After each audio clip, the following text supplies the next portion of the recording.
Way back in 2015, the College of Western Idaho bought 11 acres of land near downtown Boise for $8.8 million, with the goal to expand its footprint and grow what has since become Idaho's largest higher education institution.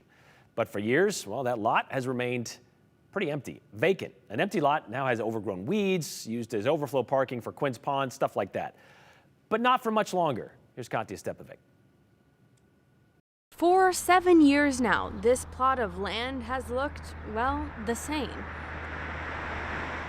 But now the College of Western Idaho is moving forward with a plan that includes finally breaking ground on the 10-acre property in Boise to consolidate the college of nearly 30,000 students into 2 campuses. We have leased facilities. We have partners from the community in these facilities that we've currently renting. But what are we seeing that we see across these counties? Rising costs. And because of the complexity that's involved, the amount of dollars, we want to be good stewards of the resources we have. President of the college, Gordon Jones, says instead of having students spread throughout the valley, they wanted to bring them together to share 2 campuses. We have a lot of facilities that are spread out across Ada and Canyon County. We're going to see if we can actually pull some of that into our facilities here that will be built as a way of offering our students more of a student experience. In 2016, the college had planned to build a 600,000 square foot campus with an academic professional center on their property in west downtown Boise near Quinn's Pond.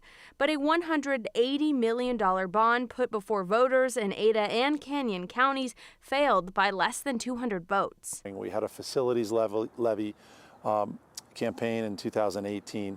Both of those really were not ultimately the pathway that our community and our stakeholders wanted to pursue. This time's a little different. For their Boise property, the plan is to develop a mixed-use project by partnering with a developer. So we love the location. We've got a real vision for where our private developer community may come alongside. And we're really excited to see how that brings most likely our cyber, tech, business type thematic, given some of the headquarters that are down in Boise and some of the partners. They're also planning on expanding their campus in Nampa, which will include a new health and science building, student learning center, and an agricultural campus. The total cost for the project, around $59 million. To fund the project, CWI will use $10 million in state funds and money from the Idaho's Permanent Building Fund, the CWI Development Fund, and donor funds, to name a few. The growth of this valley means more jobs, more skill, more reskilling, more upskilling. We know that in healthcare, we know that in our agriculture, we know that with all the trades that we do. And ultimately, we don't believe long-term that there should be any reason to pause on what we're doing. Okay, so they didn't get that bond to pass, but they're still going to be using taxpayer dollars to kind of advance this forward. But when should we start to see some of this kind of advancing forward? Well, right off the bat, I think this is really interesting. President Jones was actually selected in December, so they have hit the ground running, at least with his checklist and the things he wants to do.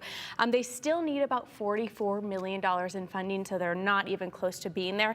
Even when or if they do get that funding, 3 to 5 years is when we'll start seeing stuff pop up. So, so we still got to wait a little bit before, I guess, ground is even broken there. Absolutely, yeah. That's right. what they're telling me. Well, all the people that drive out of town looking at that empty lot thinking, well, 3 to 5 years, you'll start to see some construction going on there if everything goes according to plan. All right, thanks, Katya.